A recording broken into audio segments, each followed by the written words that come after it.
அரசியல் களம்.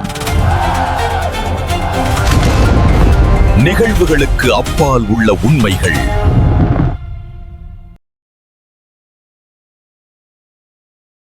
உயிரோடி தமிழோடு இணைந்திருக்கிறீர்கள். IELC தமிழ் உயிரோடி தமிழில் அன்பர்களே, அரசியல் களம் தாயகத்திலிருந்து தாயக உதவியாளர் இராமேந்திரன் இணைகின்றார். வணக்கம் இராமேந்திரன்.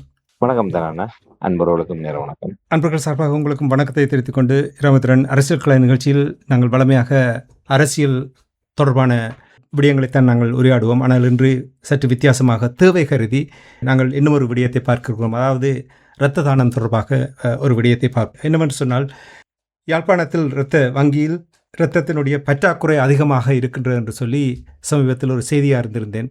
இது தொடர்பாக என்ன அறிகிறீர்கள் இராமேந்திரன்? உண்மைதான உண்மையில போருக்கு பின்னான கால பகுதிகளிலே எங்களுடைய வாழ்வியல் சூழல், எங்களுடைய சமூக கட்டமைப்புகளுடைய உறுதித்தன்மைகள் எல்லாம் சீர்குலைந்து மெல்ல மெல்ல ஒரு முற்றிலுமான ஒரு வறுமையான நிலைமையை நோக்கி நாங்கள் சென்று கொண்டிருக்கின்ற ஒரு நிலைமை காணப்படுகின்றது. அதனுடைய ஒரு வெளிப்பாடாகவும் இதை நாங்கள் பார்க்க முடியும். யாழ் போதனா வைத்தியசாலையினுடைய இரத்த வங்கியிலே தினசரி 380 அலகு இரத்தங்கள் பாதுகாப்பிற்காக இருக்க வேண்டிய ஒரு நிலைமை காணப்படுகின்றது. அதற்கு குறைவாக இரத்த கையிருப்பு இருக்கின்ற சூழல் ஒரு அபாயகரமான நிலைமையாகத்தான் சுட்டிக்காட்டப்பட்டு வருகின்றது. அந்த வகையிலே நேற்று முன்தினம் யாழ் இரத்த வங்கியினால் ஒரு அவசர அறிவிப்பு கொடுக்கப்பட்டிருந்தது. 380 அலகு குருதிகளுடைய கையிருப்பு இருக்க வேண்டிய இடத்திலே 192 அலகு குருதிகள்தான் கையிருப்பிலே காணப்படுகின்றது. ஆகவே இந்த நிலைமை மிக ஒரு மோசமான நிலைமையாக காணப்படுகின்றது. ஆகவே தன்னார்வ குருதி கொடையாளர்கள் மற்றும் இரத்த தான முகாம்களை ஒழுங்குபடுத்தக்கூடியவர்கள் விரைவாக இரத்த தானம் வழங்குவதற்குரிய நடவடிக்கைகளை எடுக்குமாறு ஒரு அவசர அறிவுறுத்தல் விடுக்கப்பட்டிருந்தது. குறிப்பாக 380 இருக்க வேண்டிய இடத்துல 192 ஒரு 50 விழுக்காடு குறைவாக இருக்கின்றது. ஒரு நாளாந்தம் யாழ் போதனா வைத்தியசாலை மட்டுமல்ல, யாழ் போதனா வைத்தியசாலையோட தொடர்பட்டிருக்கக்கூடிய பல வைத்தியசாலைகளுக்கும் அங்கிருந்து அவசர தேவைகளுக்காக அங்கே இரத்த விநியோகங்கள் இடம்பெற்று வருவது வழக்கம். அப்படிப்பட்ட ஒரு நிலைமையிலே அங்கே அந்த பாதுகாப்பு கையிருப்பு சரி அரைவாசியாக குறைபடுகின்ற நிலைமை என்பது பாரிய உயிரிழப்புகளை ஏற்படுத்தக்கூடிய அளவுக்கு மிக மோசமான ஒரு நிலைமையாக அந்த நிலைமை மாறக்கூடிய ஒரு நிலைமையில்தான் இவ்வாறான ஒரு அறிவிப்பு விடுக்கப்பட்டது. அதற்கு அவர்கள் சுட்டிக்காட்டிய காரணங்கள் பல்வேறு இரத்த தான முகாம்கள் ஒரு தடைப்பட்ட நிலைமையும், தற்போதைய நிலைமையிலே அதிகளவான குருதி தேவைப்பாடு காணப்படுகின்றது. ஆகவே ஒரு பாரிய இரத்த பற்றாக்குறை ஏற்பட்டிருக்கின்றது. இந்த நிலைமைகளை உணர்ந்து கொண்டு தன்னார்வ குருதி கொடையாளர்கள் முன்வந்து இரத்த குருதி கொடை வழங்குமாறு அவர்கள் அவசர கோரிக்கை விடுத்திருக்கிறார்கள்.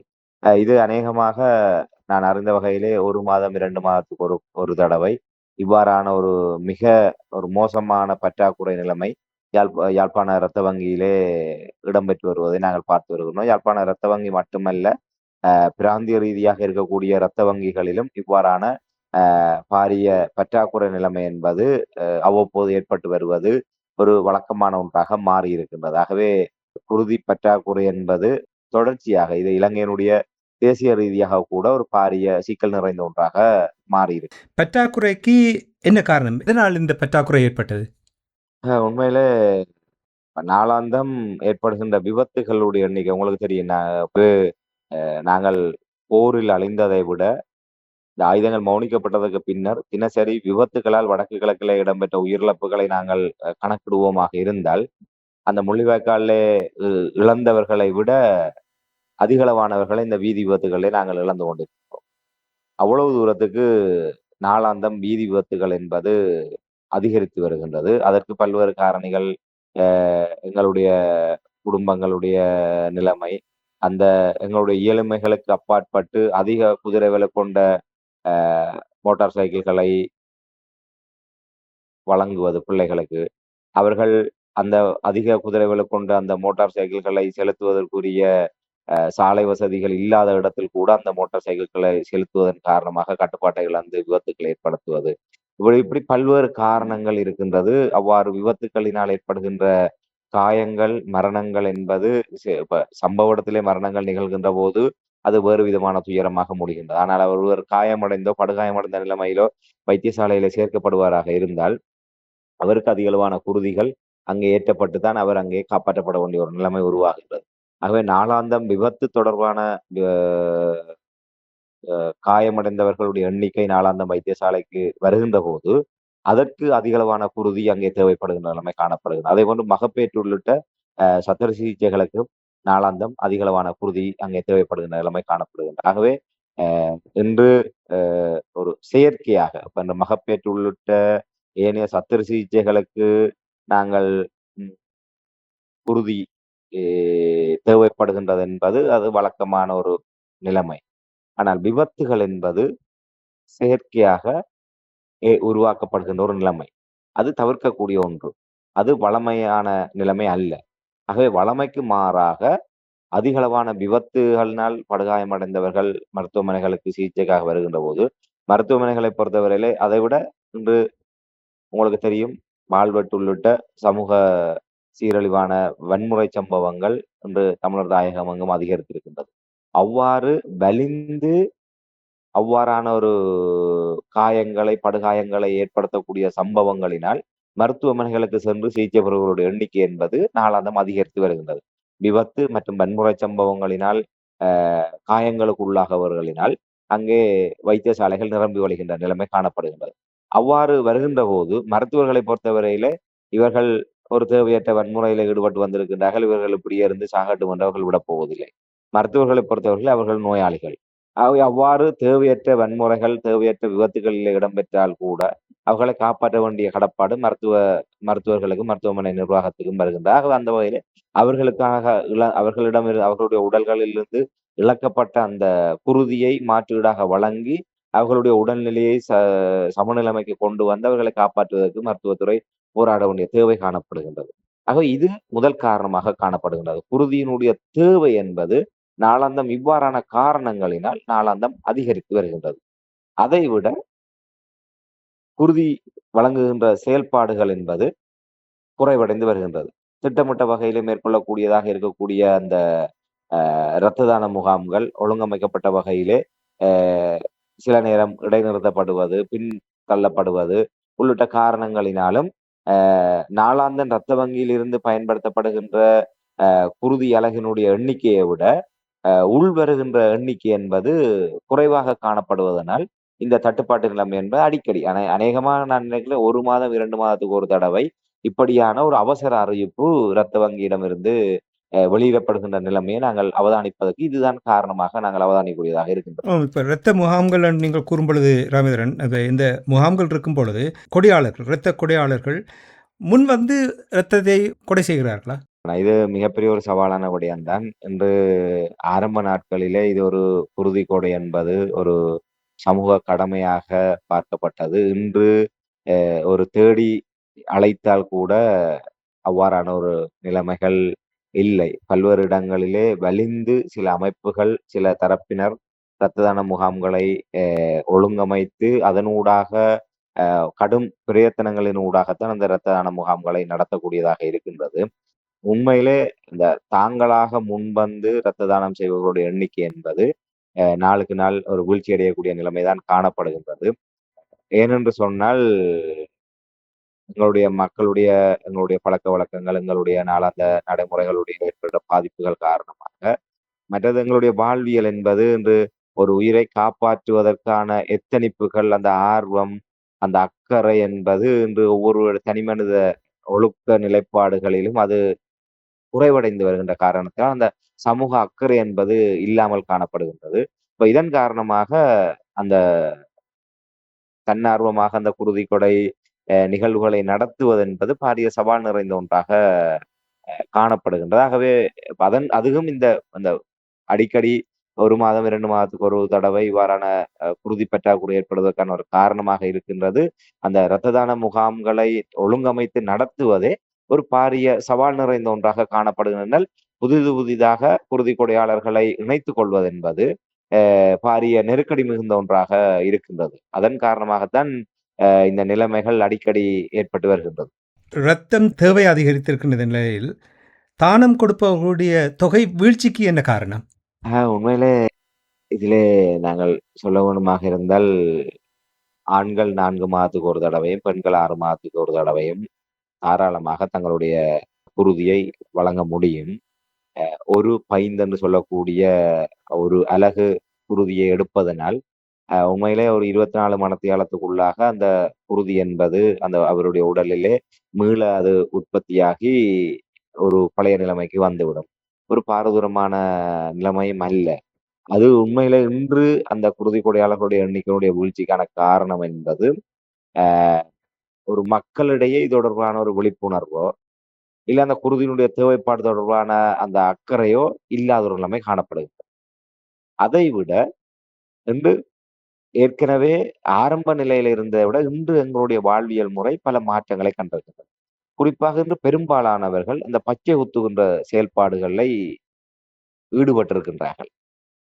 அந்த பச்சை குத்தினால் அவர்களிடமிருந்து குருதி தானமாக பெற்றுக் கொள்ள முடியாத ஒரு நிலைமை காணப்படுகின்றது.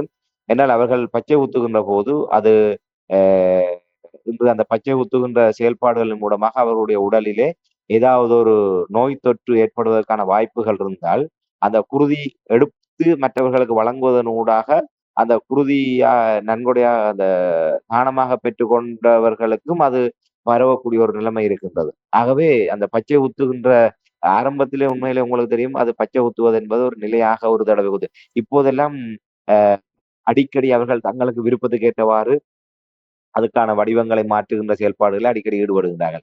உண்மையிலே இப்போது அந்த இரத்த தான இரத்த வங்கி தரப்பினரால் 1 வருடத்துக்கு அந்த பச்சை குத்தினாலோ, இல்ல காவடி எடுத்தல் கூட அந்த முள்ளு குத்தி காவடி எடுப்பவர்கள் கூட இரத்த தானம் செய்ய முடியாத ஒரு நிலைமை காணப்படுகிறது.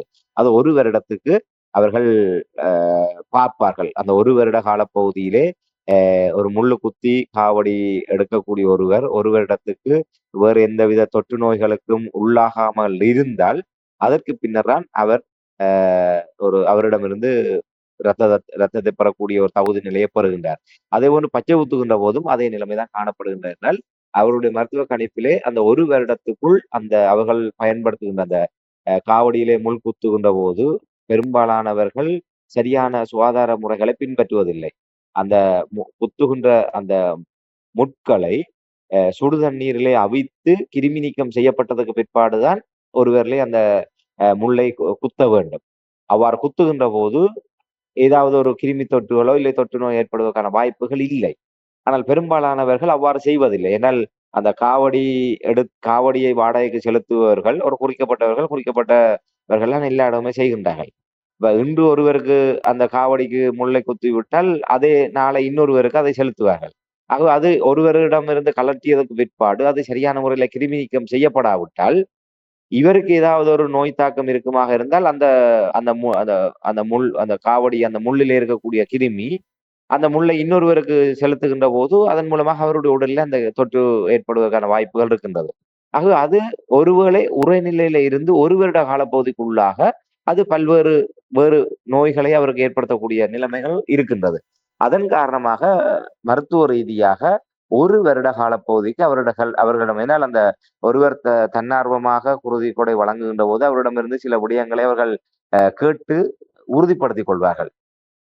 குறிப்பாக மலேரியா உள்ளிட்ட நோய்கள், வெளிநாட்டிலிருந்து வருகை தந்தவர்கள், மஞ்சள் காமாலை இப்படியான பல்வேறு மற்றும்படி இந்த சத்திர சிகிச்சைகளுக்கு உட்படுத்தப்பட்டவர்கள். அதோடு இப்போது இந்த காவடி எடுத்தவர்களா, இல்ல பச்சை ஊத்தி இருக்கின்றீர்களா என்ற கேள்விகள் எல்லாம் கேட்கப்படும். அவ்வாறு ஆம் என்று சொல்கின்ற போது, அதை எப்போது என்று கேட்டு 1 வருடம் வரை காத்திருந்தான் அதற்கு பின்னர் 1 வருடம் என்றால் கிட்டத்தட்ட 4 சுழற்சியிலே இரத்த தானம் செய்யக்கூடிய நிலைமை இல்லாமல் போகின்றது. ஒருவர் ஒரு தடவை காவடி முள்குத்தி எடுத்தார் என்று சொன்னால், அவர் 1 வருடத்துக்கு இரத்த தானம் செய்ய முடியாது என்றால், 4 மாதத்துக்கு ஒரு தடவை என்று சொன்னால் 3 தடவை அந்த 1 வருட காலப்பகுதிக்குள்ள அவர் 3 சுழற்சியில இரத்த தானம் செய்ய முடியாது நிலைமை. ஆகவே அந்த 1 வருடத்திலே 3 தடவை அந்த ஒரு நபரிடமிருந்து இரத்த தானத்தை பெற முடியாத ஒரு இழப்பு ஏற்படுகின்றது. இன்று புதிதாக ஒரு தன்னார்வலராக வரக்கூடிய கொடையாளர்கள் என்பது மிக குறைவு. ஏற்கனவே இரத்த தானத்திலே ஆர்வம் உள்ளவர்களும் இவ்வாறு காவடி எடுத்தல், பச்சை ஊத்துதல் போன்ற செயல்பாடுகளில் அவர்கள் ஈடுபடுவதன் காரணமாக அது ஒரு பாரிய வெற்றிடம் ஏற்படக்கூடிய ஒரு நிலைமை காணப்படுகின்றது. இல்லை புதிதாக இரத்த தானம் செய்ய வருபவர்களிடமும் இப்படியான பழக்கங்கள் அந்த பச்சை ஊத்துகின்ற ஒரு பழக்கங்கள் இருக்கின்ற காரணத்தினால் அவர்கள் நிராகரிக்கப்படக்கூடிய ஒரு நிலைமை இருக்கின்றது. பல இடங்களிலே இந்த விடயங்களை நாங்கள் அவதானிக்கூடியதாக இருக்கின்றன. பல இரத்த தான முகாம்கள் இடம்பெறுகின்ற போது அங்கே வருபவர்கள் இந்த காரணங்களினால் நிராகரிக்கப்படுகின்ற ஒரு நிலைமை காணப்படுகின்றது. அது தவிர இன்றைய இளைஞர்களிடம் நீங்கள் பார்த்தீர்களானால் ஒரு சரியான போசாக்கான உணவு பழக்க வழக்கம் என்பது அவர்களிடம் இல்லை. இன்று ஒரு 50 கிலோ உண்மையில ஒருவர் இரத்த தானம் செய்ய வேண்டுமாக இருந்தால் குறைந்தது 50 கிலோ உடல் எடை இருக்க வேண்டும். அதற்கு மேல் இருந்தால்தான் அவர் ஒரு ஆரோக்கியமான நிலைமையிலே அவர் இரத்த தானம் செய்ய முடியும். அதை விட அவர்களுடைய அந்த உடல் ஆரோக்கிய நிலைமை என்பது அவர்கள் பெரும்பாலும் இரத்த தானம் செய்யக்கூடிய நிலையிலே இருப்பதில்லை. பெரும்பாலும் பாடசாலைகள், இளைஞர்கள் மட்டத்திலே அவ்வாறான இரத்த தான முகாம்கள் நடத்துகின்ற போது ஆர்வமாக வருவார்கள். ஆனால் அவர்களுடைய உடல்நிலை அதுக்கு ஒத்துழைக்க மறுக்கின்ற காரணத்தினால் அவர்கள் நிராகரிக்கப்பட்டு திருப்பி அனுப்பப்படுகின்ற ஒரு நிலைமை உருவாகும். ஆகவே என்னால் அவர்களுக்கும் மருத்துவத்துறையில் இரத்த வங்கி தரப்பினருக்கும் ஒரு பாரிய கடப்பாடு இருக்கின்றது. தங்களுக்கு தேவை இருக்கின்றது என்பதற்காக அவ்வாறானவர்களிடம் வலிந்து குருதிய பெறுகின்ற போது அவர்கள் ஒருவேளை அவர்கள் ஒரு கடும் உடல்நல குறைவுகளை கூட எதிர்நோக்க வேண்டி இருக்கும். ஆகவே அவர்கள் மிக நிதானமாக தகுதியுடையவர்களிடமிருந்து மட்டும்தான் அதை எடுத்துக்கொள்ளக்கூடிய ஒரு நிலைமை காணப்படுகின்றது. இப்படி பல்வேறு காரணங்கள் இருக்கின்றது. ஒன்று ஆர்வம் குறைவாக இருக்கின்றது. இருப்பவர்களிடமும் இப்படியான அந்த நிராகரிக்கக்கூடிய காரணங்களுக்கு அவர்கள் உட்பட்டிருக்கின்றனர். காவடி எடுத்தல், பச்சை ஊத்துதல் போன்ற விடயங்கள். இப்ப ஒரு மது பழக்கம் இருந்தால் கூட உண்மையிலே ஒரு மது அவர் அறிந்திருந்தால் ஒருவேளை 24 மணித்தியாலமோ 48 மணித்தியாலத்துக்கு பின்னர் அவரிடமிருந்து குருதியை பெற்றுக்கொள்ள முடியும். ஆனால் காவடி முள் குத்தி காவடி எடுத்தாலோ இல்லை பச்சை ஊத்தினாலோ ஒரு வருடத்துக்கு அவர்கள் இரத்த தானம் செய்ய முடியாது. இப்படியான நிலைமைகளினால் அந்த குருதி கொடையாளர்களுடைய எண்ணிக்கை அந்த தேவையான குருதி கிடைப்பதிலே அந்த வழக்கமான நிலைமைகளிலே பாரிய ஒரு பின்னடைவுகள் ஏற்பட்டு வருவது என்பது அவதானிக்கூடியதாக இருக்கிறது. ராமேந்திரன், நீங்கள் இப்பொழுது சொன்னீர்கள் இந்த விழிப்புணர்வு தொடர்பாக கூறும் பொழுது, உண்மையாக வைத்தியசாலையில் குருதி பற்றாக்குறை இருந்தால் தொடர்ச்சியாக விழிப்புணர்வை ஏற்படுத்த வேண்டும். என்ன விதமான விழிப்புணர்வு நடவடிக்கைகள் இவர்கள் எடுக்கிறார்கள் என்றால், நீங்கள் மக்களுக்கு நிலைமைகளை விளங்கப்படுத்தாவிட்டால் குருதியினுடைய முக்கியத்துவம், அதாவது தானம் செய்வதனுடைய முக்கியத்துவத்தை விளங்கப்படுத்தவில்லை என்றால் மக்கள் இது தொடர்பாக கவனிக்க மாட்டார்கள். இப்போ நீங்கள் குறைபாடுகள் கூறினீர்கள், மது எடுப்பவர்கள், பச்சை குத்துபவர்கள் தொடர்பாக இப்பொழுது அதிகரித்திருக்கிற நிலையில் இன்னும் மிக முக்கியமாக இந்த விழிப்புணர்வு நடவடிக்கை எடுக்க வேண்டும். அதை எடுக்கிறார்களா அல்லது எடுக்கவில்லையா? விழிப்புணர்வு நடவடிக்கைகள் குருதி கொடை தொடர்பான அந்த இரத்த வங்கி தரப்பினர் மற்றும் சமூக ஆர்வலர்கள், பொது அமைப்புகளினால் பரவலாக முன்னெடுக்கப்பட்டு வருகின்றது. அதிலே எந்த குறைபாடுகளும் இல்லை. ஆனால் அந்த மக்களிடையே வாழ்வியல் முறையிலே அது ஒரு பற்றாக்குறை நிலைமை காணப்படுகின்றன என்று சொன்னால், இன்று ஒவ்வொருவரும் நாங்கள் தவறு இழைப்பதை தெரிந்துதான் செய்கின்றோம். தெரிந்தே ஒவ்வொருவரும் இன்று ஒரு மோட்டார் சைக்கிளை வேகமாக ஓடினால் விபத்து ஏற்படும் என்பதை எல்லோருக்குமே தெரிந்துதான் செய்கின்றார்கள்.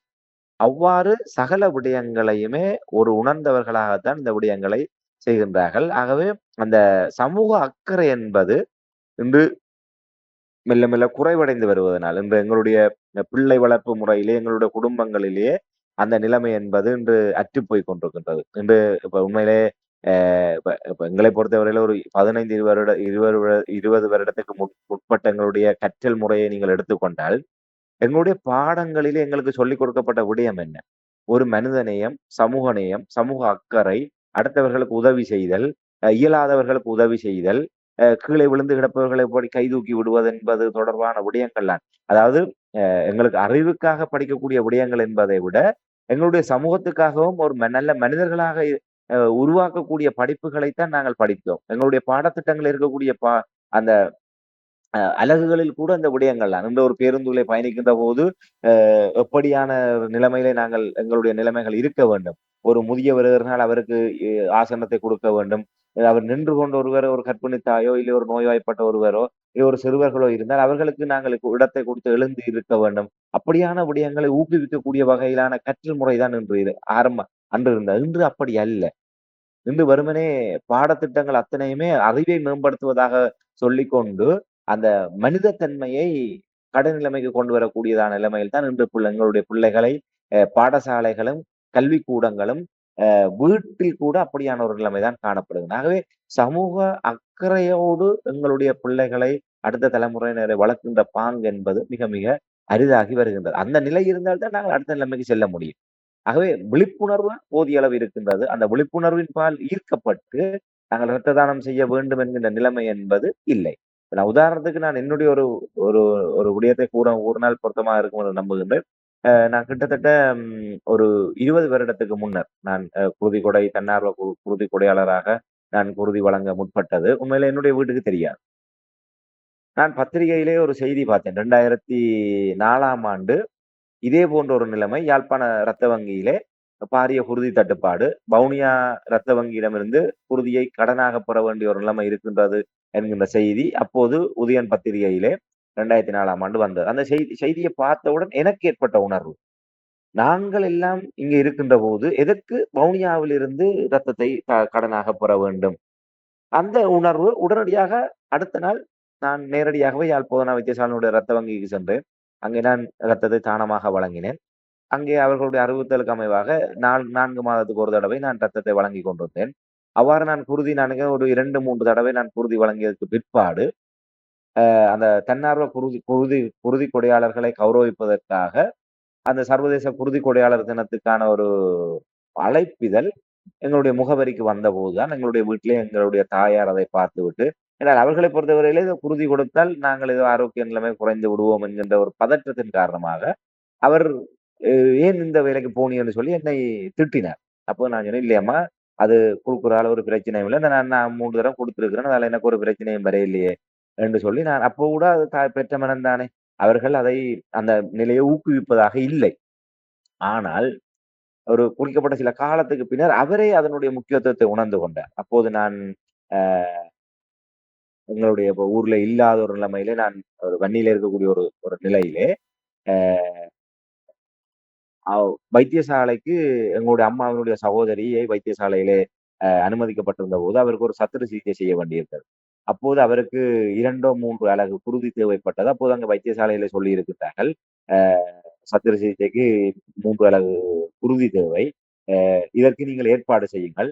யாராவது உங்களுடைய குடும்பத்திலே இரத்த தானம் செய்திருந்தால் அவர்களுடைய அந்த இரத்த தானம் செய்ததற்கான அட்டையை நீங்கள் கொண்டு வந்தீர்களானால் இலவசமாக இரத்த வங்கியிலிருந்து பெற்றுக்கொள்ள முடியும் என்று கூறிய போதுதான், அதற்கு பின்னர் தான் நம்ம தொலைபேசி கூட தொடர்பு கொண்ட போதுதான் அப்போதுதான் அவருக்கு அதை புரிந்து கொண்டது. அப்ப உடனே சொல்லி இருக்கிறார், மகன் இப்படி இரத்த தானம் வழங்கினது, இப்படி கடிதம் வந்தது என்று சொல்லி அந்த விஷயங்களை சொல்ல போது, அப்போ ஒரு பிரச்சனையும் இல்லை, உங்களுக்கு நீங்கள் அந்த விவரத்தை போய் அங்க இரத்த வங்கியில பதிஞ்சால் அங்க இருந்து உங்களுக்கு ரத்தம் தேவையான ரத்தம் அவைகள் கொடுப்பினம் என்று சொல்லி. உண்மையில நாங்கள் ஒரு இரத்த தானம் செய்கின்ற போது எங்களுடைய இரத்த உறவுகள், எங்களுடைய குடும்ப உறவினர்கள் ஒரு வைத்தியசாலையில் அனுமதிக்கப்பட்டு ரத்தம் தேவைப்படுகின்ற நிலைமை ஏற்பட்டால் தேவையான அலகு குருதி அவர்களுக்கு அங்கே வழங்கப்படும். உண்மையில அதற்காக மற்றவர்கள் நிராகரிக்கப்படுகின்ற நிலைமை அல்ல. மற்றவர்களுக்கும் தேவைக்கு வழங்குவார்கள். ஆனால் அதற்கு பின்னர் அவர்கள் சார்ந்தவர்களிடமிருந்து அதுக்கு பிரதியீடாக அந்த குருதியை பெற்றுக்கொள்கின்ற நடைமுறை இருக்கின்றது. உடனடியாக அவசரத்துக்கு இரத்தத்தை அவர்கள் வழங்குவார்கள். ஆனால் இப்ப ஒரு தன்னார்வ குருதி கொடையாளருடைய குடும்பத்தவர்கள் பிரதியீடாக மீள குருதி வழங்க வேண்டிய தேவை இல்லை. அப்போதுதான் என்னுடைய அம்மாவுக்கு அதனுடைய முக்கியத்துவம் விளங்கியது. அந்த உண்மையிலே ஒரு குருதி வழங்குவது என்பது எவ்வளவு தூரம் கடினமான விடயம் என்பது அவர்களுக்கு தெரிந்திருந்தது. ஆனால் தேவைப்படுகின்ற போது தானாகவே நான் தன்னார்வமாக வழங்கியதன் காரணமாக அங்கே ஒரு முதல் மரியாதை வழங்கப்பட்டு அவர்களுக்கு அந்த குருதி ஏற்றப்பட்டதன் காரணமாக அவர் அதை பெருமையாக உணர்ந்து கொண்டார். ஆகவே அதுதான் உண்மையான நிலைமை. நாங்கள் அதை எங்களுடைய நிலையாக நாங்கள் உணர்ந்து கொள்ள வேண்டும். அது எங்களுடைய இப்ப நான் எப்படி உணர்ந்து கொண்டேனோ அந்த பத்திரிகையில செய்தி பார்த்தவுடன் அதை நாங்கள் போய் அதை என்னை தேடி வந்து ஒரு விளம்பரம் பெறவில்லை. பத்திரிகையில இப்படியான அவசர செய்தி மட்டும்தான் வந்தது. ஆனா இன்னொரு சுவாரஸ்யமான சம்பவம் நடைபெற்றது. நான் அவ்வாறு ஒரு 4 மாதத்துக்கு ஒரு தடவை நான் யாழ் போதனா வைத்தியசாலைக்கு சென்று குருதியை வழங்கி கொண்டிருக்கின்ற போது இன்னொரு செய்தி பத்திரிகையிலே நான் பார்க்க நேர்ந்தது. அப்போது நான் தினசரி பத்திரிகைகளோடு தொடர்பு பட்டிருக்கின்ற ஒரு நிலைமை இருந்தது. அப்போ அந்த தினசரி அந்த பத்திரிகையில பார்க்கின்ற போது அப்போது யுத்த கால பகுதியாக இருந்தது. பலாலியிலே இராணுவத்தினருக்கு இத்தனை அலகு குருதி யாழ் போதனா வைத்தியசாலையிடமிருந்து வழங்கப்பட்டது என்ற செய்தி வந்தபோது எனக்கு மிகப்பெரிய ஒரு ஆத்திரம் ஏற்பட்டது. எங்களுடைய மக்களுக்கு தேவையான குருதி பற்றாக்குறை என்ற காரணத்தினால் நான் போய் வலிந்து என்னுடைய குருதியை வழங்குகின்ற போது அது என்னுடைய குருதியாக இல்லாவிட்டாலும் யாழ் போதனா வைத்தியசாலை இரத்த வங்கி என்பது எங்களுடைய இரத்த வங்கி என்ற உணர்வு இருந்தது. அங்கிருந்து இராணுவத்தினருக்கு ரத்தம் வழங்குகின்றார் என்றவுடன் எனக்கு அது ஒரு ஒரு கோபத்தை ஏற்படுத்தியது. நான் உடனடியாக அடுத்த நாள் நேரடியாகவே அங்க ரத்த வங்கி சென்று நான் கேட்டேன். நாங்கள் எங்களுடைய மக்களுக்கு நான் தந்தது 3, 4 அலகு குருதியாக இருக்கலாம். ஆனால் எங்களுடைய மக்களுக்கு தேவைப்படுகின்ற ஒரு தேவைக்காக நாங்கள் தருகின்ற போது, எங்களை அழிக்க நினைக்கின்ற இராணுவத்தினருக்கு எப்படி நீங்கள் குருதியை கொடுக்க முடியும் என்று சொல்லி அவர்களுடன் நான் சண்டை சண்டை போட்டேன். அங்க பொறுப்பாக இருந்தவரிடம். அப்போதுதான் அவர் கூறினார், நாங்கள் ஒன்றும் செய்ய முடியாது. நாங்கள் இங்க யாழ்ப்பாணத்திலே இராணுவத்தினுடைய கட்டுப்பாட்டுக்குள், அவருடைய கட்டமைப்புக்குள் தான் நாங்கள் இருக்கின்றோம். ஆகவே அவர்களுக்கு தேவை என்று கேட்கின்ற போது நாங்கள் அதை வழங்காமல் நிராகரிக்க முடியாது. அப்படி நாங்கள் செயல்பட முடியாது. நாங்கள் ஒரு வைத்தியசாலை. அரச வைத்தியசாலையினுடைய அரச கட்டமைப்புகள் இருக்கக்கூடிய ஒரு இரத்த வங்கி. நாங்கள் அவர்களுக்கு வழங்க வேண்டும். ஆனால் நாங்கள் அவர்களுக்கு ஒரு 50 அலகு ரத்தத்தை வழங்கினால், அவர்கள் பிற்பாடு ஒரு 50, 100 இராணுவத்தினரை அனுப்பி, அவர்கள் பிரதியீடாக அதற்கான உறுதியை இங்கே இரத்த வங்கிக்கு வழங்குவதுதான் வழமை. இது எங்களால் மீற முடியாது என்கின்ற விடயத்தை அவர் தெளிவுபடுத்தியிருந்தார். அதை ஏற்றுக்கொள்ளக்கூடிய ஒரு காரணம். ஆனால் எனக்குள்ள அந்த உணர்வு இருந்தது. எனக்கு ஒரு உணர்வு இருந்தபடியே நான் என்னுடைய மக்களுக்காக நான் சென்று அந்த குருதியை வழங்கினேன். அது இன்னொருவருக்கு தவறாக வழங்கப்படுகின்ற போது அது கேள்வி கேட்கின்ற உரிமையும் எனக்கு இருந்தது. ஆகவே அந்த உணர்வோடு நாங்கள் இருக்க வேண்டும். தனியே வெறுமனே விளம்பரங்கள் மூலமாகவோ, இல்லை விழிப்புணர்வு மூலமாகவோ தான் நாங்கள் ஈர்க்கப்பட வேண்டும் என்ற நோக்கம் இல்லை. அந்த உணர்வோடு நாங்கள் இருந்த காரணத்தினால் அதை நாங்கள் செய்தோம். இன்று நான் 25 தடவைகள் குருதிக்கொடை வழங்கி இருக்கின்றேன். என்னுடைய கடந்த 20 வருட காலப்பகுதியிலே அந்த இடப்பெயர்வு காலங்களிலே அந்த 4 மாதத்துக்கு ஒரு தடவை தொடர்ச்சியாக வழங்க முடியாத நிலைமை இருந்தது. அதைவிட நாங்கள் ஒவ்வொருவரும் இந்த விடயத்தில் நாங்கள் சிந்திக்க வேண்டும். இன்று நான் என்னுடைய ஒரு ஒரு இப்ப ஒரு இறை வேண்டுதலுக்காக நான் தூக்கு காவடி எடுத்தேன். ஆனால் நான் அந்த வேண்டுதலை எப்படி ஏன்னா நான் ஒரு தன்னார்வ குருதி கொடையாளராக இருக்கின்ற காரணத்தினால் எனக்கு நடைமுறை தெரியும். ஆகவே நான் அந்த வேண்டுதல் வைக்கின்ற போது ஒரு தடவை தான் நான் அந்த தூக்கு காவடி எடுப்பதாக வேண்டுதல் வைத்தேன். ஏன்னா இது எனக்கு தெரியும். ஒரு தடவை தூக்கு காவடி எடுத்தாலே 4 தடவை நான் ரத்தம் கொடுக்க முடியாத ஒரு நிலைமை ஏற்படும் ஒரு வருடத்தில். ஆகவே காலம் முழுவதும் என்னுடைய கனவு நான் உரிய இரத்த தானம் செய்கின்ற ஒரு உடல் நிலையோடு இருக்கின்ற வரை இரத்த தானம் செய்ய வேண்டும் என்பது என்னுடைய பேரவா. ஆகவே அதுக்கு எந்தவித இடையூறும் ஏற்பட்டு விடக்கூடாது என்பதற்காக நான் என்னுடைய வேண்டுதலையை மட்டுப்படுத்திக் கொண்டேன். ஒரு தடவை மட்டும் நான் அந்த தூக்கு காவடி எடுக்கின்ற வேண்டுதலை வைத்தேன். இப்போது அநேகமாக நான் இந்த மாதம் என்னுடைய ஒரு வருடம் ஏன்னா மிகப்பெரிய மன உளைச்சலோடு இருக்கின்றேன். இப்படி பல தடவை செய்திகள் வருகின்ற போதெல்லாம் உண்மையை மறைத்து விட்டு போய் ரத்தத்தை கொடுப்போமா என்கின்ற அளவுக்குலாம் யோசித்து இருக்கின்றேன். ஆனால் அது என்னுடைய கனவு. என்னுடைய வாழ்நாள் என்னுடைய ஒரு பெரும் கனவாக அந்த இரத்த தானத்தை நான் விருப்பமாக செய்கின்றேன்.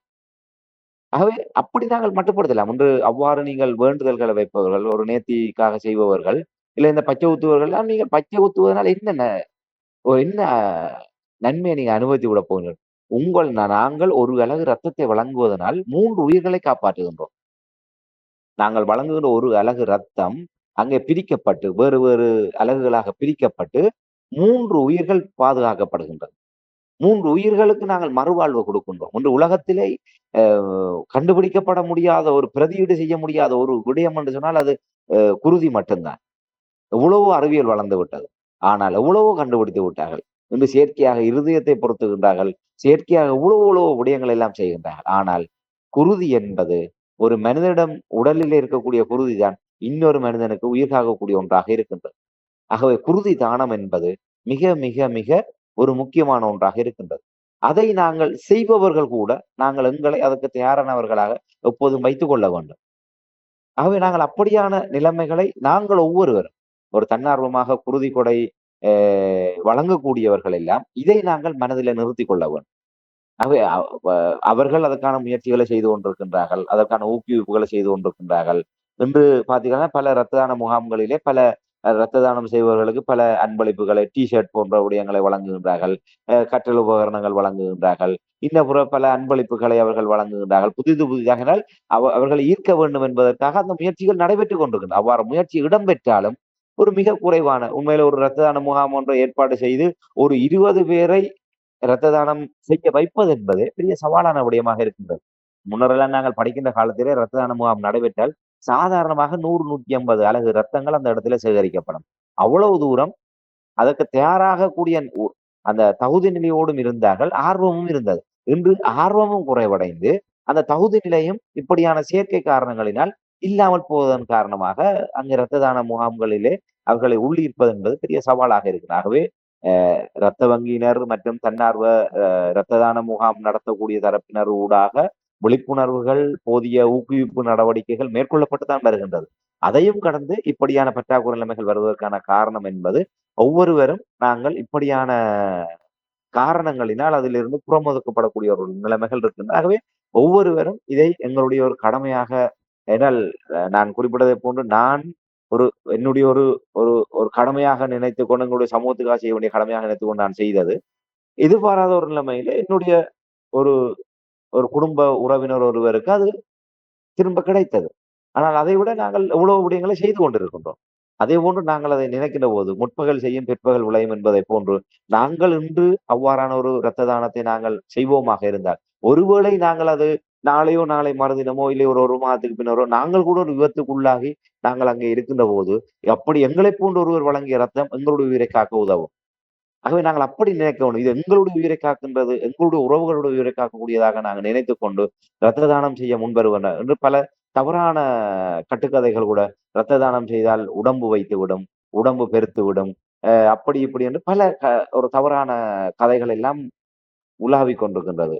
இன்று பலர் இன்று இப்ப என்னை பொறுத்தவரையில் நான் எல்லாம் 25 பேர். உண்மையிலே 100 தடவை ரத்த தானம் செய்தவர்கள்லாம் எங்கள் மத்தியிலே வாழ்ந்து கொண்டிருக்கிறார்கள். 50 தடவை ரத்த தானம், அப்படி ரத்த தானம் வழங்கியவர்கள்லாம் எந்தவித குறையுமே இல்லாம எங்களுக்கு முன்னாலே வாழ்ந்து கொண்டிருக்கிறார்கள். அதற்கு பிற எங்களுடைய செயல்பாடுகள், எங்களுடைய உணவு பழக்கவழக்கங்கள், எங்களுடைய வேறு நடவடிக்கைகள் காரணமாக எங்களுடைய பரம்பரையாக இருக்கக்கூடிய விடயங்கள் எல்லாம் வைத்துக் கொண்டுதான் அவருடைய உடல் நோய் மற்றும் வேறு காரணங்கள் எல்லாம் வருகின்றதை தவிர, குருதி கொடை வழங்குவதனால் யாருக்குமே எந்த விதமான ஒரு பாதிப்புகளும் ஒருபோதும் ஏற்படுவதில்லை. மாறாக நாங்கள் குருதியை வழங்குகின்ற போது எங்களுடைய உடலிலிருந்து இப்ப நாங்கள் ஒரு கிணறை நாங்கள் இறைக்கின்ற போது அந்த கிணறுல இருக்கக்கூடிய அந்த கிணற்று நீர் ஒன்று அழுக்கு படிந்தோ இல்லை ஒரு தூசு படிந்தோ இல்லை ஏதோ ஒரு நிலையில இருக்கின்ற போது அதை முழுவதுமாக நாங்கள் வெளியேற்றி விட்டு அந்த ஊற்றின் மூலமாக வருகின்ற புதிய நீர், ஒரு புதிய அந்த ஊற்றின் மூலமாக வருகின்ற நீர் அவ்வளவு ஒரு தரமாகவும் அவ்வளவு ஒரு சுவையாக அது ஒரு தரமாக இருக்கும், சுத்தமாக இருக்கும். அதே போன்றுதான் நாங்கள் குருதியை வழங்குகின்ற போது எங்களுடைய குருதி உற்பத்தி ஆகின்ற போது ஒரு புத்துணர்ச்சி ஏற்படும், ஒரு புது வேகம் எடுக்கக்கூடிய ஒரு நிலைமை இருக்கு. ஆகவே குருதி கொடுப்பதனால் குறைந்து விட போவதில்லை, அள்ள குறைய போவதில்லை. ஆகவே அந்த 4 மாதத்துக்கு ஒரு தடவை நாங்கள் குருதியை வழங்கக்கூடிய ஒரு நிலைமை என்பது எங்களுடைய ஆரோக்கியத்தை அது மேம்படுத்தக்கூடியதாக இருக்கும். அது தவிர அது எங்களுக்கு ஏதோ ஒரு விதத்திலே பயன்படக்கூடிய ஒன்றாகவும் இருக்கு. ஆகவே குருதி கொடை வழங்குவது என்பது எந்த விதத்திலுமே பாதிப்பில்லை என்பதை நாங்கள் ஒவ்வொருவரும் புரிந்து கொள்ள வேண்டும். ஏன்னா நாங்கள் தாயகத்திலே இன்று பல எங்களுக்கு கண்ணுக்கு முன்னாலே நாளாந்தம் நாங்கள் ஒரு தினசரி பத்திரிகையோ இல்லை சமூக வலைத்தளத்தை தட்டுகின்ற போது எத்தனை விபத்துகளை சந்திக்கின்றோம், எத்தனை விபத்து செய்தியை பார்க்கின்றோம். அதை நீங்க கற்பனை செய்து பாருங்கள். அவ்வாறு ஒரு விபத்து ஏற்பட்டு அவர் வைத்தியசாலையில கொண்டு சேர்க்கப்படுகின்ற வரை பாரிய குருதி இழப்பை அவர் சந்திப்பாராக இருந்தால், அவருக்கு ஒரு 4-5 அலகு குருதி ஏற்ற வேண்டுமாக இருந்தால் 4-5 பேர் அங்கே குருதி கொடை வழங்க வேண்டும். ஆக ஒருவருடைய உயிரை பாதுகாப்பதற்கு எத்தனை பேர் முயற்சி செய்ய வேண்டியிருக்கிறது. ஆகவே நாங்கள் அந்த விழிப்புணர்வோடு நாங்கள் ஒவ்வொருவரும் அதை நாங்கள் எங்களுடைய ஒரு சிறு வயதிலிருந்தே அந்த உணர்வு, அந்த குருதி கொடை, தன்னார்வ குருதி கொடைக்கான ஒரு தேவைப்பாடுகளையும் அந்த ஆர்வத்தையும் எங்களுடைய தலைமுறையினருக்கு நாங்கள் அதை விதைக்க வேண்டிய ஒரு கடமை இருக்கின்றது. ஆகவே போதிய அளவு விழிப்புணர்வு அந்த விடயங்கள் எல்லாம் இடம்பெற்றுக் கொண்டுதான் இருக்கின்றது. ஆனால் அதையும் கடந்து இப்படியான காரணங்களினால் இவ்வாறான குருதி பற்றாக்குறை அடிக்கடி ஏற்பட்டு வருகின்றது என்பதைத்தான் இந்த இடத்துல சொல்லிக் கொள்ளக்கூடிய. இராமதரன், நீங்கள் இந்த உங்களுடைய அனுபவத்தை கூறிக்கொண்டிருக்கும் பொழுது, இப்போ இந்த இரத்த தான சவால் தொடர்பான விடயங்களை கூறும் பொழுது நல்ல சரியான ஒரு எங்களுடைய இனம் எவ்வாறு அந்த இரத்த தானத்தை பார்க்கின்ற என்ற விடயத்தை அனுபவத்தை நீங்கள் கூறியது எனக்கு மகிழ்ச்சியாக இருந்தது. அதாவது உங்களுடைய பெற்றோர் நீங்கள் அந்த இரத்தத்தை கொடுத்ததும் பதற்றம் அடைந்தார்கள் என்று நீங்கள் கூறினீர்கள். அதுதான் உண்மை. ஏனென்றால் பலர் யோசிப்பார்கள், நீங்கள் இரத்தம் கொடுத்தால் பலவீனம் அடைந்து விடுவீர்கள், அதனால் ஏதாவது விளைவுகள் வந்து விடுமோ என்று பயப்படுவார்கள். இதற்காகத்தான் அந்த இப்போ நீங்கள் சொன்ன அவ்வளவு விடயமும் அங்கே தமிழர் தாயகத்தில் இலங்கை தீவில் ஒரு தொலைக்காட்சி இந்த விடயம் போக வேண்டும். அப்பொழுதுதான் அந்த விழிப்புணர்வு வரும். அவ்வாறு செய்கிறார்களா? உண்மையில் ஒரு தனி முயற்சிகளாகத்தான் அந்த விடயங்கள் இடம்பெறுகின்றது. இப்ப இரத்த வங்கி உள்ளிட்ட இரத்த தான நிகழ்வுகளை ஒழுங்கமைப்பவர்கள் அந்த ஒரு இரத்த தானத்தினுடைய முக்கியத்துவம், இரத்தம் வழங்குவதற்கான வழிமுறைகள் என்னென்ன விடயங்கள் தவிர்க்கப்பட வேண்டும் என்கின்ற விடயங்கள் விளம்பரப்படுத்தப்பட்டு வந்தாலும் இப்ப நாங்கள் உரையாடியதை போன்று ஒவ்வொருவருடைய அனுபவங்களை வெளியே கொண்டு வருவதற்கான வாய்ப்புகள் என்பது ஒரு ஒழுங்கமைக்கப்பட்ட ரீதியாக இல்லை. அது ஒரு மிகப்பெரிய பற்றாக்குறை என்று நான் கருதுகின்றேன். அது உண்மையிலே நாங்கள் அப்படி ஒவ்வொருவர் ஒரு இரத்த தானம் செய்பவர்களுடைய அந்த உண்மையாக அவர்களுடைய அந்த இரத்த தானம் செய்கின்ற அவர்களுடைய உணர்வுகளையும் எப்படி அவர்கள் ஒரு தன்னார்வ குருதி கொடையாளர்களாக மாறினார்கள், அவர் தன்னார்வ குருதி கொடையாளராக இருந்து கொண்டு அவர்கள் எத்தனை உயிரை காப்பாற்றி இருக்கின்றார்கள், அவருடைய மன நிறைவு என்ன, அதுகளை நாங்கள் சமூக மட்டத்திலே கொண்டு வருகின்ற போதுதான் மேலும் பலரை ஊக்குவிக்க முடியும் என்று நம்புகின்றேன். உண்மையாக நான் தமிழ்நாட்டிலே திருச்சியிலே 10 ஆண்டுகள் அகதிகளாக நாங்கள் இடம்பெயர்ந்து இருந்த காலப்பகுதிகளிலே அங்கும் நான் தொடர்ச்சியாக இரத்த தானங்களை செய்திருக்கின்றேன். நான் அதிலே குறிப்பிட்டு சொல்லக்கூடிய ஒரு விடயம், திருச்சி அரசு வைத்தியசாலை ஜிஹெச்னு சொல்லக்கூடிய அரசு வைத்தியசாலையிலே அப்போது நாங்கள் அங்கே இருந்து கொண்டு அங்கே இருக்கக்கூடிய அந்த தமிழ் தேசிய வட்டங்களிலே பலரோடு தொடர்புல இருந்திருக்கிறோம். ஆகவே அப்போது இருக்கக்கூடிய அந்த அந்த வாட்ஸ்அப் குழு உள்ளிட்ட அந்த குழுமங்களிலே அவ்வாறு அவசர இரத்த தேவைப்படுகின்ற என்னால் அங்கே 4 மாதங்களுக்கு ஒரு தடவை ரத்தம் செய்யக்கூடிய ஒரு நிலைமை இருக்கவில்லை. நாம் தமிழர் கட்சியினால் முன்னெடுக்கப்படுகின்ற குருதிக்கொடை பாசறையிலே தவறாது குருதிக்கொடை வழங்கி இருக்கின்றேன். அது தவிர இப்படியாக அவசரமாக தேவைப்படுகின்ற அழைப்புகள் வருகின்ற போது அந்த இடங்களிலே அப்படி சில இடங்களிலே என்னுடைய தொலைபேசி இலக்கத்தை கூட கொடுத்து வைத்திருக்கிறேன். ஒரு எந்த விதமான பின்புலமும் இல்லாமல் அவசரமாக குருதி தேவைப்படுகின்ற நேரத்திலே தாராளமாக தொடர்பு கொள்ளுங்கள் என்று சொல்லி அவ்வாறு தொடர்புகள் வருகின்ற போது குருதிக்கொடை வழங்கி கொண்டிருந்தேன். அவ்வாறு ஒரு நண்பர் மூலமாக அவசரமாக பி பாசிட்டிவ் குருதி தேவை ஒரு மகப்பேற்று என்று சொல்லி அப்போது அங்கே உடனடியாக நண்பர்கள் மேலும் 20 அழைத்து கொண்டு திருச்சி அரசு வைத்தியசாலைக்கு நான் சென்றேன். சென்றபோது கூட வந்த ஒரு நண்பர் ஒருவருக்கு இரத்த அழுத்தம் கூட இருந்ததன் காரணமாக அவர் முதல் தடவையாக குருதி கொடை வழங்க வந்தவர். அப்போது அவருக்கு ஆர்வம் இருந்தது. ஆனால் அவருடைய அந்த அந்த அந்த ரத்தம் கொடுப்பதை நினைத்து அவருக்கு ஏற்பட்ட பதட்டம் காரணமாக 150க்கு மேற்பட்ட அளவிலே அவருடைய குருதி அமுக்கம் இருந்ததன் காரணமாக ஒரு ஒரு குறிக்கப்பட்ட நேரம் ஒரு மணித்தியாலம் வரை காத்திருந்து கூட அவருக்கு அந்த குருதி அமுக்கம் அது சாதாரண நிலைமைக்கு வராதன் காரணமாக அவரிடம் வந்து பெற முடியவில்லை. நான் உடனடியாக கொடுத்தேன். கொடுத்ததுக்கு பிற்பாடு எனக்கு தெரியாது யாருக்கு கொடுக்க போறோம்னு கூட தெரியாது. அழைப்பு வந்தது, சென்று கொடுத்தேன். கொடுத்ததுக்கு பிற்பாடு ஒருவர் வந்தார். நான் ஒரு இளம் குடும்பஸ்தர் ஒருவர் வந்து காலில் விழுந்து கடவுளை போன்று நீங்க மிகப்பெரிய உதவி செய்தீங்க. பி பாசிட்டிவ் என்று சாதாரணமாக கிடைக்கக்கூடிய குருதி வகை எல்லோருக்குமே கிடைக்கும். அதை விட மிக ஒரு நெருக்கடியாக கிடைக்கவே முடியாத பல குருதி வகைகள் எல்லாம் இருக்கின்றது. அவர்களுடைய உதவி கிடைத்து இப்படி சொன்னால் கூட பரவாயில்லை. ஆனால் அவர் சொன்னார், என்னுடைய மனைவிக்கு குழந்தை கிடைத்தது. குழந்தை கிடைத்த போது அவருக்கு குருதி தேவைப்பட்டது. அப்போது அவர்கள் சொன்னார்கள், நாங்கள் குருதி ஏற்று உண்ணோம், 2 அலகு குருதி வந்து கட்டாயம் எங்களுக்கு நீங்கள் பிரதியீடு செய்ய வேண்டும்னு சொன்னார்கள். அப்போது அவர் சொன்னார், நீங்கள் என்ன திருமாவளவன் தோழர் அனுப்பித்தான் நீங்கள் வந்தோம்னு சொல்லிக்கிறேன். ஏன்னா இல்லை, எங்களுக்கு அவங்களுக்கு எந்த தொடர்பும் இல்லை. இப்படியாக சமூக வலைத்தள அந்த குழுமங்களின் ஊடாக கிடைத்தது, நண்பர்கள் மூலமாக தகவல் தெரிந்து வந்தவங்க. அப்ப அவர் ஒரு விடுதலை சிறுத்தைகள் கட்சியினுடைய ஏதோ அந்த ஒன்றிய பொறுப்பில் இருந்த ஒரு முக்கியமான பொறுப்பில் இருக்கக்கூடிய ஒருவர். அவரை பொறுத்தவரையில தன்னுடைய கட்சி சார்பானவர்களிடம் இப்படியான ஒரு வேண்டுகோளை விடுத்து கூட அவர்களினால் அது செய்யப்படவில்லை. ஒரு ஈழத்தமிழனாக நான் போய் அந்த இடத்துல அந்த குருதியை கொடுத்த விட அவர் என்னை ஒரு கடவுளாக பார்த்தார். ஏன்னா இப்ப விடுதலை சிறுத்தைகள் கட்சி என்று சொன்னால் தமிழ்நாடு முழுவதும் இவ்வளவு தூரம் கட்டமைப்போடு இருக்கிற கட்சி. அப்ப தன்னுடைய கட்சி தரப்பினரிடம் நம்பி தனக்கு தேவையான ஒரு நெருக்கடியை அவர் கூறியிருக்கின்றார்.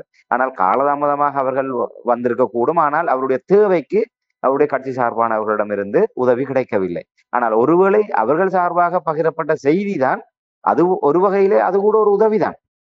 ஆனால் எனக்கு நினைவு தெரிந்து அவர் கிட்டத்தட்ட ஒரு 2-3 ஆண்டுகள் அவர் தொடர்பில் இருந்தார்.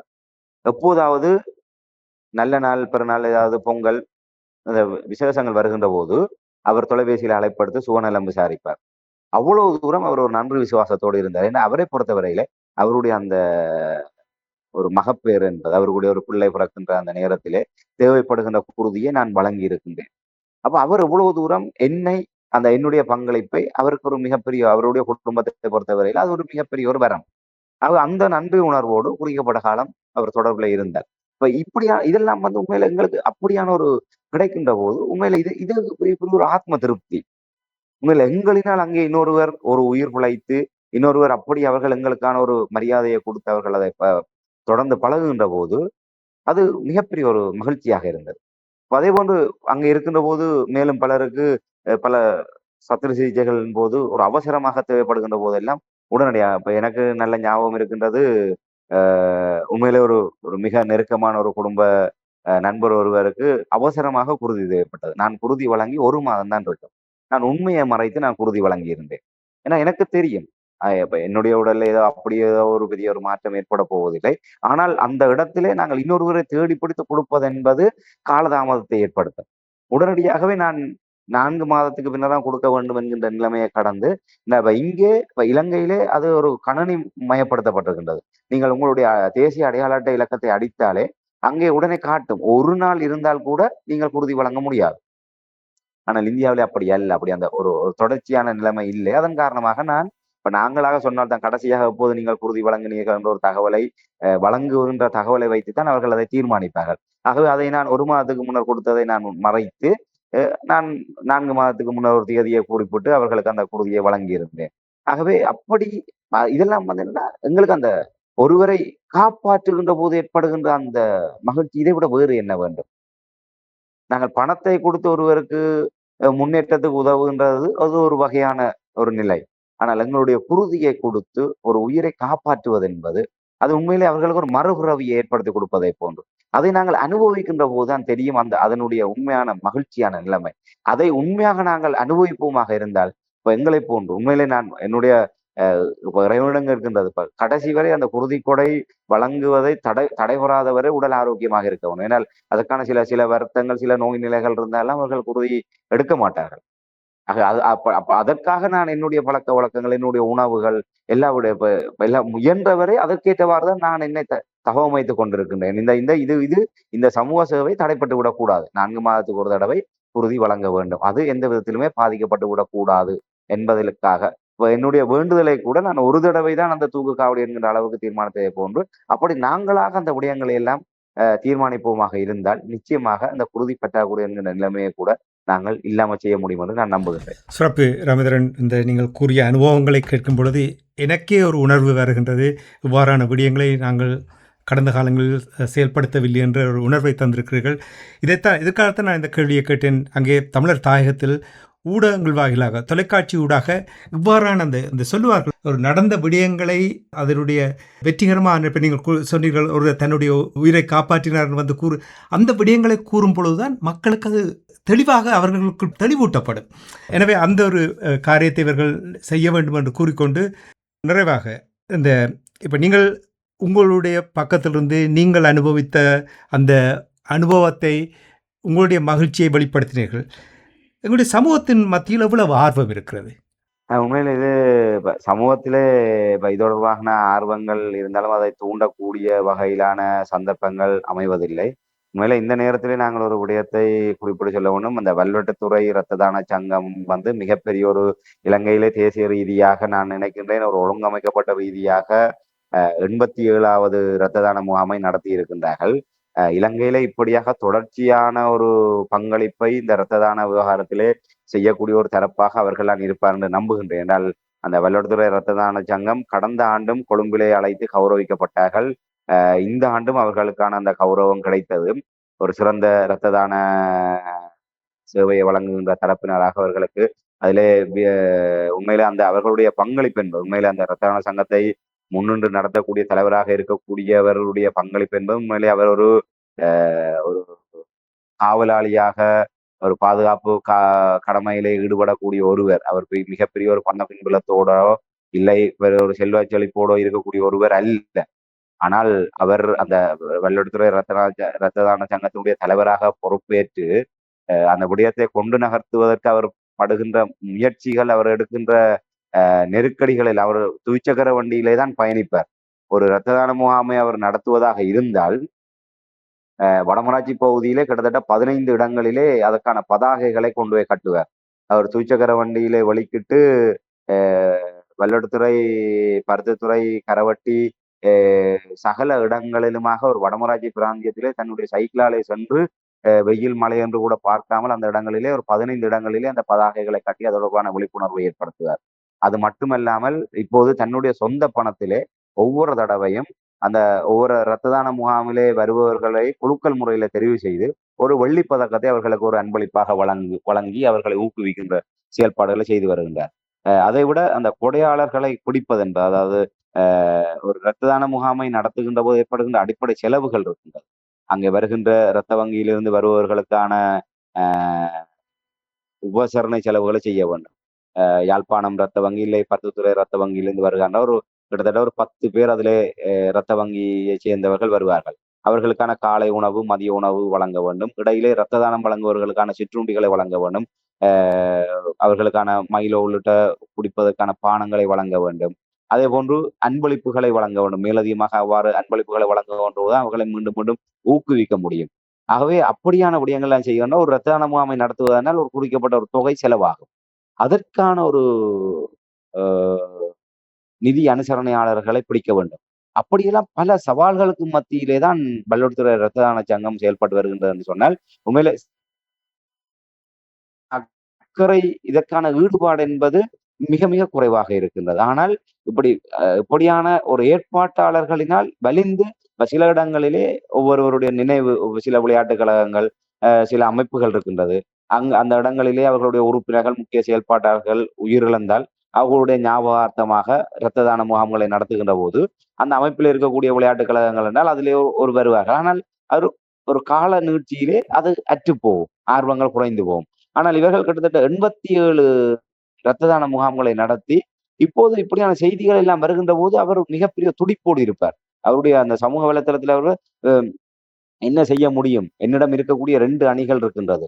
ஒரு அணி இரத்த தானம் கொடுத்து இன்னும் இத்தனை நாட்களுக்கு பின்னர் தான் அவர்களிடமிருந்து அடுத்த சுழற்சியிலே ரத்தத்தை பெற முடியும். ஆகவே புதிதாக யாராவது எனக்கு ஒரு 20 பேர் கிடைத்தால் நான் உடனடியாக ஒரு இரத்த தான முகாமை ஏற்பாடு செய்து நடத்துவேன். உடனடியாக என்னுடைய தொலைபேசி இலக்கத்தை தொடர்பு கொள்ளுங்கள் என்று அவர் மன்றாட்டமாக முகநூல் உள்ளிட்ட சமூக வலைத்தள பக்கங்களிலே அவர் மன்றாட்டமாக அவ்வாறான ஒரு கோரிக்கையை முன்வைப்பார். அந்த அளவில் தான் சமூகம் இருக்கின்றது. சமூகம் தானாக இப்ப நான் ஒரு 20 வருடத்துக்கு முன்னர் பத்திரிகை செய்தியை பார்த்து நானாக தேடி போய் கொடுத்ததை போன்று நான் மட்டுமல்ல.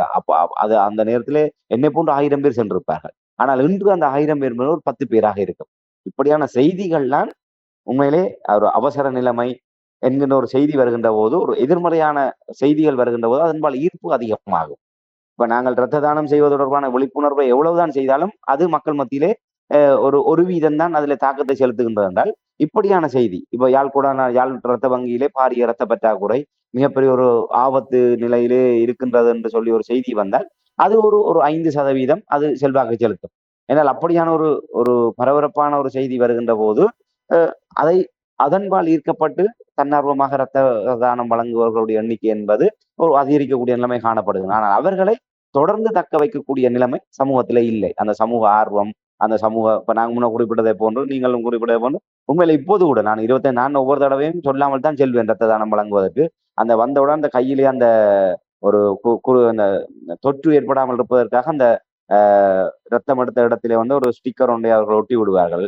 ஒரு குறிக்கப்பட்ட இருக்க வேண்டும். அதை பார்த்து விட்டு தான் அம்மா கண்டுபிடித்து என்ன போய் கொடுத்துட்டு வந்திருக்கா அவளோடன்னு சொல்லி பேசுவா. ஒவ்வொரு தடவைக்கும் அவங்க அந்த பதட்டம் இருக்கும் என்றால் நான் ரத்தத்தை கொடுத்து விட்டா எங்களோட உடல் பலகீனமாகிவிடும் என்ற அளவுக்கு தான் அந்த நிலைமைகள் மாற வேண்டும். அந்த அந்த அந்த துடிப்பு பற்றுதல் என்பது குடும்பத்துல இருக்கும். ஆனால் அதை கடந்து கொடுக்க வேண்டும் என்று நினைக்கக்கூடிய நாங்கள் அந்த தெளிவாக நாங்கள் துணிச்சலோடு அந்த விடயங்களை செய்ய முன்வர வேண்டும். சமூகத்திலே தாங்களாக வந்து செய்கின்ற தன்மை என்பது இல்லை. மயிலே இறகு போடாது என்றால் போடாது. சிலது வேலை தேவை என்று சொன்னால் அந்த புடுங்கித்தான் எடுக்க வேண்டும் என்கின்ற கூட்டுக்கு அமைவாக உண்மையிலே நான் பார்த்த அளவிலே வல்வெட்டுத்துறை இரத்த தான சங்கம் மிக சிறப்பான ஒரு பங்களிப்பை செய்து கொண்டிருக்கின்றார்கள்.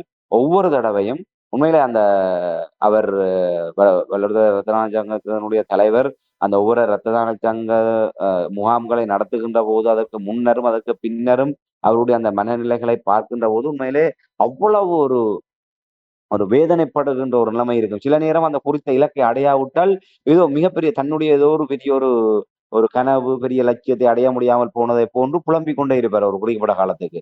இன்னும் கொஞ்சம் முயற்சி செய்திருந்தா இன்னொரு கொஞ்சம் பேர் எடுத்திருக்கலாம். இவங்கள் ஓமன்னு சொல்லி போட்டு வரையில்லை. அவ்வளவு தூரம் ஒரு பரிதவிப்போடு இருப்பார்.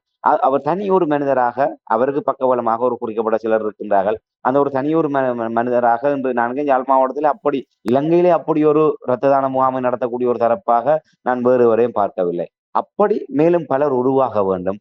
அப்படி உருவாகுகின்ற போதுதான் அது ஒரு சமூகத்திலே செல்வாக்கு செலுத்தக்கூடிய தாக்கத்தை செலுத்தக்கூடிய ஒரு நிலையாக மாறும். ஆகவே நாங்கள் ஒவ்வொருவரும் என்னால் இன்று ஒவ்வொரு வீட்டிலுமே ஏதோ ஒரு விதத்திலே வைத்தியசாலையோடு தொடர்பட்டவர்களாக இருக்கின்றோம். அந்த அவசர நிலைமை உணர்ந்து கொண்டு நாங்கள் ஒவ்வொருவரும் நாங்கள் இருக்கின்ற போதே நாங்கள் அந்த குருதியை இது நாங்கள் வைப்பகத்திலே நாங்கள் பணத்தை வைப்புள்ள விடுவதை போன்று நாங்கள் இருக்கின்ற போது பணத்தை சேமித்து வைப்பதனூடாக இல்லாத போது பயன்படுத்திக் கொள்வதை போன்று நாங்கள் ஒரு ஆரோக்கியமாக இருக்கின்ற போது எங்களுக்காக இயலக்கூடிய நிலைமையிலே நாங்கள் சென்று அருகிலே இருக்கக்கூடிய வைத்தியசாலையிலே சென்று நாங்கள் எங்களுடைய குருதியை நாங்கள் 4 மாதத்துக்கு ஒரு தடவை வழங்கி கொண்டிருப்போமாக இருந்தால் நாங்களே எதிர்பாராத நேரத்திலே ஒரு இன்ப அதிர்ச்சியாக அது எங்களுக்கு திருப்பி கிடைக்கின்ற போது அது மிகப்பெரிய ஒரு வரமாக இருக்கும். நாங்கள் சில நேரம் அது நாங்கள் இவ்வளவு கோடி ரூபாய் பணம் இருந்தால் கூட அந்த இரத்தத்தை அந்த மாற்றீடான குருதியை பெற்றுக்கொள்வது என்பது பாரிய சவாலாக இருக்கும்.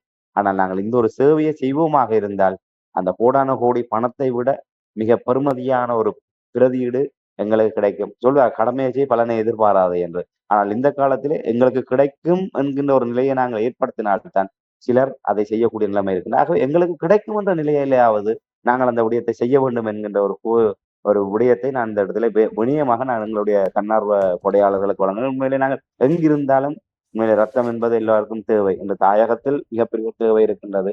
உண்மையிலே வேறு வேறு இடங்களில் இருப்பவர்களுக்கும் அது இன்று தமிழகத்தை எடுத்துக்கொண்டால் நாம் தமிழர் கட்சி இன்று மிகப்பெரிய ஒரு அசாத்தியமான விடயத்தை 4 லட்சம் உயிர்களை காப்பாற்றி இருக்கின்றார்கள். இந்த கிட்டத்தட்ட 10 ஆண்டுகளுக்கு மேலாக நாம் தமிழர் குருதிக்கொடை பாசறையை நடத்தி 1,80,000க்கும் மேற்பட்ட அலகு குருதிகளை வழங்கி அதன் மூலமாக 4 லட்சத்துக்கு மேற்பட்டவர்களுடைய உயிரை காப்பாற்றி இருக்கின்றார்கள். மிக அசாத்தியமான சாதனை. நாங்கள் இந்திய அளவிலே அது ஒரு மிகப்பெரிய விடயமாக இருக்கும் என்று நம்புகிறேன். தமிழ்நாடு அரசினுடைய தலைமை மருத்துவ அதிகாரி நாம் தமிழர் கட்சியினுடைய ஒருங்கிணைப்பாளர் சீமான் அவர்களுக்கு நேரடியாக தொலைபேசியிலே அண்மையிலே அழைப்படுத்து இந்த தகவலை கூறி உங்களுடைய நாம் தமிழர் கட்சி குருதி பாசறையின் ஊடாக இத்தனை லட்சம் 4 லட்சத்துக்கு மேற்பட்டவர்களை காப்பாற்றி இருக்கின்றீர்கள் என்று சொல்லி ஒரு நன்றியோடு ஒரு பேருவகையோடு அவருக்கு அந்த தகவலை தெரியப்படுத்தி இருக்கின்றார் என்று சொன்னால் பாருங்கள் அவர்கள் எப்படியான ஒரு விடயத்தை அப்படி ஏன் எங்களுடைய என்று தமிழ் தேசிய மக்கள் முன்னணி இப்போது தியாகதீபம் திலீபன் அவர்களுடைய நினைவு நாள் உள்ளிட்ட சில விடயங்களிலே குருதி கொடை பாசறைகளை நடத்துகின்றார்கள். அது மேலும் அதிகரிக்க வேண்டும். அவ்வாறு நாங்கள் சமூகமயப்படுத்தப்படுகின்ற போதுதான்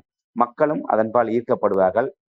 ஆகவே சமூகம் தானாக சில விடயங்களை செய்யாது. நாங்கள் சமூக செயல்பாட்டாளர்களாக அரசியல் தரப்பினராக இருக்கக்கூடியவர்கள் அந்த விடயங்களை நாங்கள் சமூகமயப்படுத்துகின்ற போது ஆகவே இரத்த தானம் என்பதும் சமூகமயப்படுத்தப்பட வேண்டிய தேவை இன்னும் அதிகம் இருக்கு என்பதைத்தான் இந்த இடத்துல ஆணித்தரமாக நான் கூறுவேன். சிறப்பு ரவிதரன். மிகவும் ஒரு முக்கியமான விடயம் இந்த குருதி கொடை என்பது எத்தனையோ உயிர்களை காப்பாற்றி இருக்கின்றது. சரியான தேவையான நேரத்தில் தேவை கருதி எங்களுடைய உறவுகளுக்கு தொடர்பாக ஒரு விழிப்புணர்வை ஏற்படுத்தியதற்காக நன்றி. நேயர்கள் இதை கேட்டுக்கொண்டிருப்பவர்கள் இந்த விடயத்தை தாயத்தில் இருப்பவர்களோடு பகிர்ந்து கொள்ள வேண்டும் என்று நிச்சயமாக இந்த விடயத்தை நாங்கள் யூடியூப் தளத்திலும் கொண்டு வருவோம். அதை நீங்கள் தாயத்தில் இருப்பவர்களுக்கு தெரியப்படுத்த வேண்டும், விழிப்புணர்வை ஏற்படுத்த வேண்டும், தெளிவூட்ட வேண்டும் என்று கேட்டுக்கொண்டு ராமேந்திரன் இந்த விடயங்களை பகிர்ந்து கொண்டமைக்காக அன்புகள் சார்பாக நன்றி கூறிக்கொண்டு மீண்டும் ஒரு நிகழ்ச்சி இணைந்திருப்போம். அதுவரைக்கும் நன்றி, வணக்கம். நிச்சயமாக நன்றி, வணக்கம்.